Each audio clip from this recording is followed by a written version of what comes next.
What if I told you that there is a stretch of water on this earth so narrow, so impossibly, almost absurdly small in the grand scale of our planet, that you could cross it in a boat in less than an hour?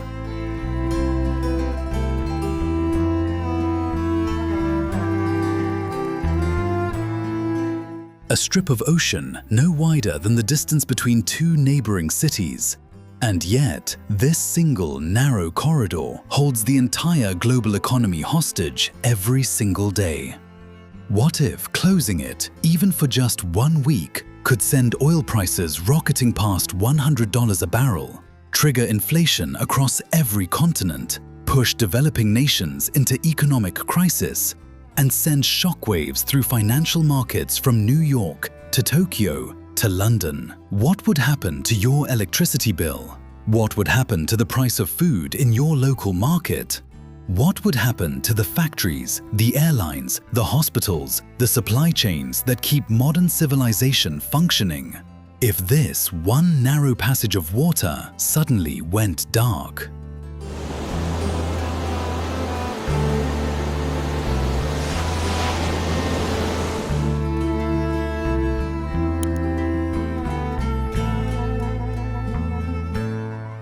These are not hypothetical questions. These are questions the world has been asking with increasing urgency.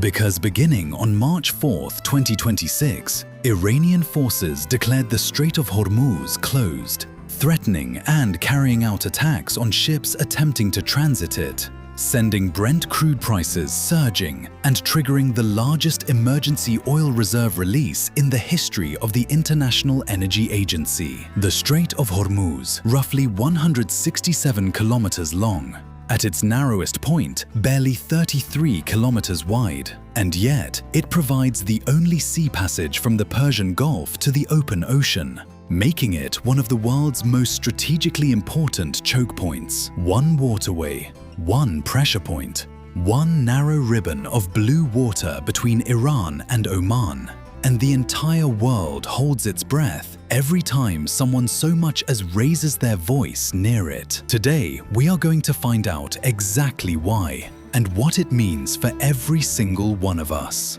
There are places in this world whose importance is completely invisible to the naked eye. You could fly over the Strait of Hormuz in an airplane, look down at that modest strip of blue-green water shimmering between the Iranian coastline to the north and the Omani peninsula to the south, and see nothing particularly remarkable. No towering skyline, no famous monuments, no dramatic landscape that announces itself to the world. And yet, what moves through that unremarkable-looking water every single day is almost incomprehensible in its scale and significance. In 2024, oil flow through the strait averaged 20 million barrels per day, the equivalent of about 20% of global petroleum liquids consumption. To put that in terms we can actually feel, assuming an average oil price of $80 per barrel, the daily oil flows represent a trade value of $1.6 billion per day. On an annual basis, this equates to more than $580 billion in crude oil trade alone. And when LNG exports and petroleum products are included, the total annual value of energy trade passing through the strait can exceed $1 trillion. Through a passage of water you could swim across, in theory, if the tankers didn't crush you. During 2023 to 2025, 20% of the world's liquefied natural gas and 25% of seaborne oil trade passed through the strait annually. It is a major source of petroleum products for Europe and Asia and has been described as critical to Europe's energy security. It is also the only maritime route for several Gulf countries, including Qatar, Kuwait, and Bahrain. But here is the question that should keep every world leader, every economist, and every energy minister awake at night. What happens when it closes? What happens when the one corridor that cannot be replaced, the one route with no meaningful alternative, is suddenly, deliberately, violently shut? We now know the answer.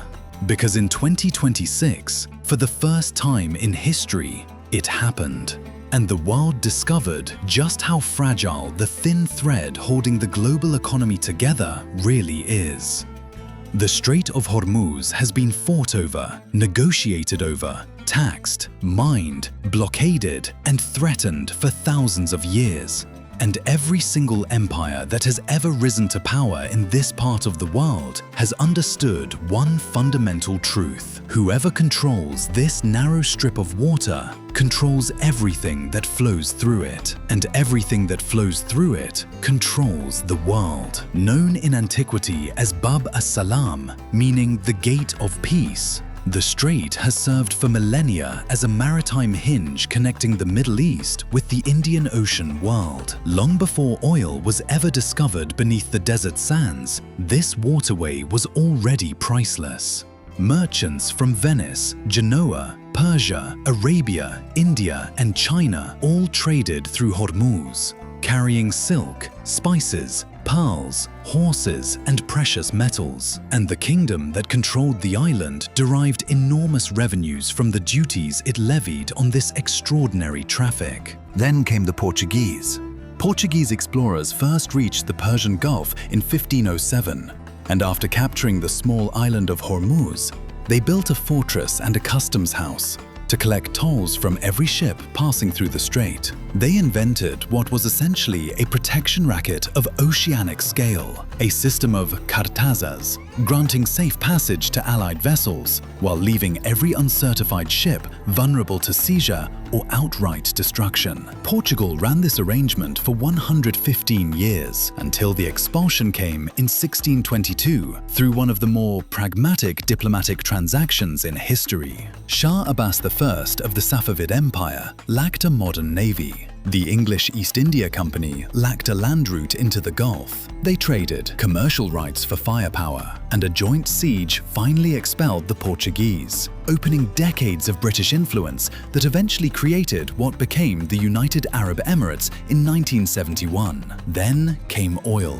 After oil was discovered in Iran in 1908, the British played a leading role in exploiting the resource, and the company that later became BP started out as the Anglo-Persian Oil Company, winning a lopsided deal in 1933 to control Iran's oil exports. The Strait of Hormuz was no longer just a trade route. It had become the jugular vein of the entire modern world. To look at the Strait of Hormuz on a map is to immediately understand why the entire world cannot stop arguing about it. The strait is a waterway between the Persian Gulf and the Gulf of Oman. On its north coast lies Iran. On the south coast lies the Musandam Peninsula, shared by the United Arab Emirates and the Musandam Governorate, an exclave of Oman.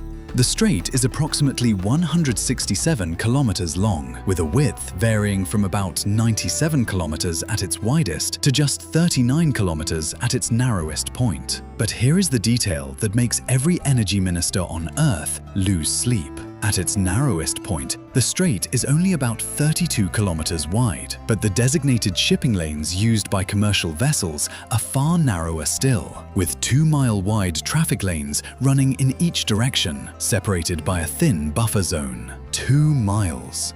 In each direction. That is the thread on which the global energy supply hangs every single day. It provides the only sea passage from the Persian Gulf to the open ocean, making it one of the world's most strategically important choke points. It is also the only maritime route for several Gulf countries, including Qatar, Kuwait, and Bahrain, meaning that for these nations, there is simply no alternative, no back door, no escape route. If the Strait of Hormuz closes, they are sealed inside, and the world runs dry. Let us talk about what actually flows through this narrow strip of water every single day, because the numbers are so staggering, they almost stop making sense. The Strait of Hormuz is the primary export route for oil produced by Saudi Arabia, the UAE, Kuwait, Qatar, Iraq, Bahrain, and Iran. In 2025, nearly 15 million barrels of crude oil per day, representing 34% of all global crude oil trade, passed through its waters, with the bulk heading to Asia. China and India alone received 44% of those exports. But oil is only the beginning. The strait also transits around 45% of global sulfur exports, a critical ingredient in fertilizer production and the refining of metals including copper, cobalt, and nickel, which means that if the strait closes, it is not just your petrol price that rises, it is your food, your medicines, your electronics, your car. Everything that the modern industrial world produces touches this waterway at some point in its journey, from raw material to finished product. And what about alternatives? Only Saudi Arabia and the UAE have operational pipelines that could potentially reroute oil flows to bypass the strait, with a combined estimated capacity of 3.5 to 5.5 million barrels per day. For countries like Iraq, Kuwait, Qatar, Bahrain, and Iran,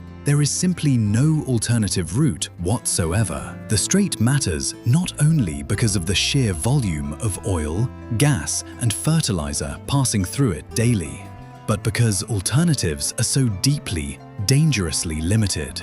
One passage, no backup plan. That is the world's energy system in a single, terrifying sentence. The Strait of Hormuz has never been a peaceful place for long. Throughout modern history, it has served as the pressure valve for every major conflict in the Middle East, releasing tension in the form of tanker attacks, naval standoffs, mine-laying operations, and military brinkmanship that repeatedly brought the world to the edge of a genuine energy catastrophe. The first major modern crisis came during the Iran-Iraq War of the 1980s, when both nations began attacking each other's oil tankers in what became known as the Tanker War. Major oil supply disruptions driven by geopolitical events had previously occurred following the Yom Kippur War in 1973, the Iranian Revolution in 1979, the outbreak of the Iraq-Iran War in 1980, and the Persian Gulf War in 1990. Each time, the world scrambled to find alternatives,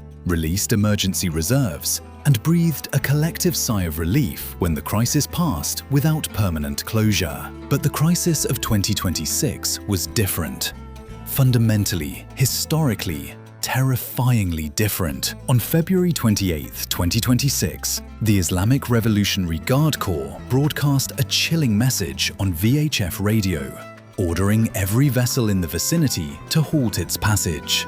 And the world's most critical energy chokepoint was, in effect, declared closed. The closure followed joint military strikes by the United States and Israel on Iran. Strikes that included the killing of Iran's supreme leader, Ali Khamenei. In response, Iran launched retaliatory missile and drone attacks on US military bases, Israeli territory, and Gulf states, while its Revolutionary Guard issued warnings prohibiting vessel passage through the strait, leading to an effective halt in shipping traffic. The closure has since been described as the largest disruption to the energy supply since the 1970s energy crisis, and the largest in the entire history of the global oil market. Ask any military strategist on Earth which single waterway they would least want to be responsible for defending, and almost every one of them will give you the same answer without hesitation: the Strait of Hormuz.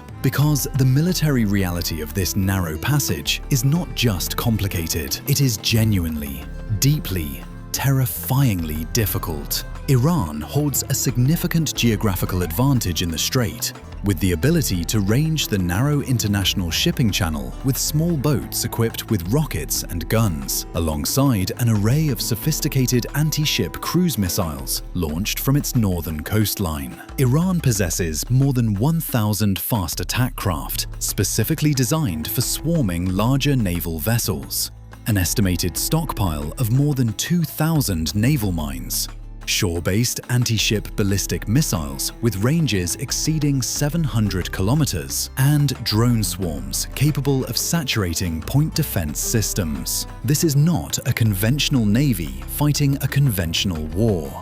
This is something far more difficult to defeat, an asymmetric force that does not need to win battles. It only needs to make the strait too dangerous and too expensive for commercial shipping to risk.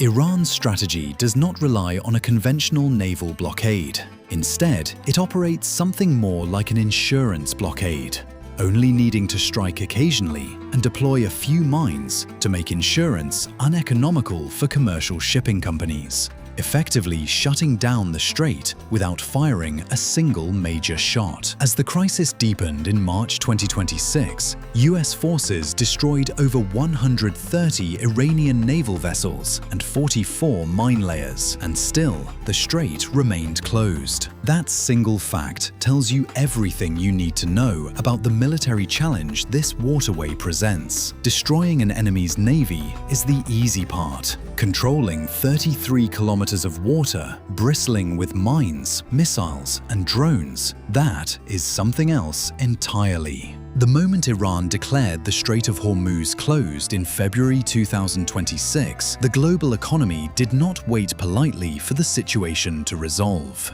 It reacted immediately, violently, and without mercy. Immediately following Iran's declaration of wartime navigation restrictions, energy markets reacted with extraordinary swiftness. Brent crude prices surged significantly, briefly approaching $100 per barrel. Estimates indicate that without a medium-term crisis management solution, prices could reach $120 per barrel, and in the long term, potentially approach $200. Simultaneously, with tanker traffic through the strait down by 90% during the first week of March 2026, the International Energy Agency launched the largest emergency reserve release in its history. But the damage extended far beyond the petrol pump. The US defense industry faced near-total disruption of critical mineral supply. In particular, sulfur passing through the strait, sending shockwaves through manufacturing, agriculture, and technology supply chains simultaneously. 0 tankers transited the Strait of Hormuz on several days during the crisis, a waterway normally packed with an armada of 60 or more ships carrying 20% of the world's oil.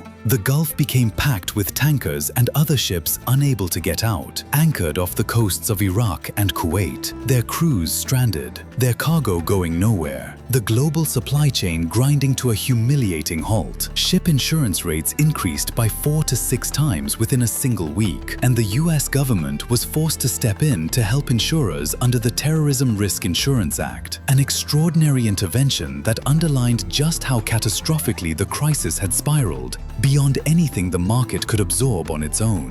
One waterway closed, and the entire machinery of the global economy began to seize. The moment the Strait of Hormuz closed, the world scrambled desperately for alternatives, and what it found was sobering. Because the alternatives exist, but they are nowhere near enough. At the center of the emergency response was Saudi Arabia's East-West pipeline, a 1,200-kilometer network built during the Iran-Iraq War of the 1980s, linking Saudi Arabia's eastern oil fields to the Red Sea port of Yanbu. Within hours of the crisis escalating, Saudi Aramco began rerouting crude shipments through the pipeline, diverting flows away from the Gulf entirely. The UAE simultaneously activated its Abu Dhabi crude oil pipeline, the Habshan Fujairah pipeline, allowing crude exports to bypass the strait via the port of Fujairah on the Gulf of Oman. But here is the brutal mathematical reality.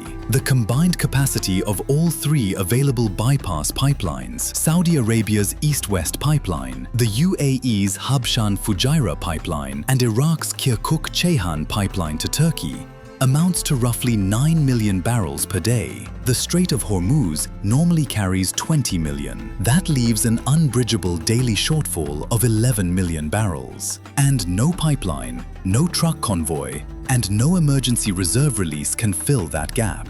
The US Strategic Petroleum Reserve, even at maximum drawdown capacity, could only supply a fraction of what the closure removed from global markets. Combined with IEA partner releases, Analysts estimated a total emergency supply of just a few million barrels per day, a band-aid on a wound that required surgery. The world had spent decades assuming the strait would never truly close. It had built no real backup plan, and in 2026, that assumption cost the entire planet dearly. The crisis has demonstrated with brutal clarity that the global economy had no redundancy built into its most critical energy route. Diplomatic pressure, military exhaustion, or a negotiated pause could restore some traffic, but the vulnerability has been exposed permanently. The current crisis is likely to accelerate efforts across the region to diversify export routes and reduce reliance on the Strait of Hormuz. Countries including Oman and the UAE are already investing in alternative infrastructure, but the deeper question, the one the world must now answer honestly, is this: can the global economy ever truly be weaned off its dependence on a single 33-kilometer-wide strip of water? Or has the Strait of Hormuz permanently earned its status as the one choke point the modern world simply cannot live without or safely live beside? The Strait of Hormuz is not simply a waterway. It is a mirror, reflecting back to the world every uncomfortable truth about how fragile our systems really are, how dangerously dependent our civilization has become on a single geographical point, and how catastrophically unprepared we were for the day it finally closed. From the ancient Persian traders who first sailed its waters, to the Portuguese cannons that once controlled its passage, to the Iranian missiles that shut it down in 2026, this narrow strip of water has always been at the center of history. It always will be. The only question that remains is, what happens next? If this story opened your eyes to something the mainstream media is not fully explaining, share this video right now. Subscribe for more deep dive stories on the events shaping our world. And drop a comment below. Do you think the Strait of Hormuz will reopen peacefully? We want to know what you think.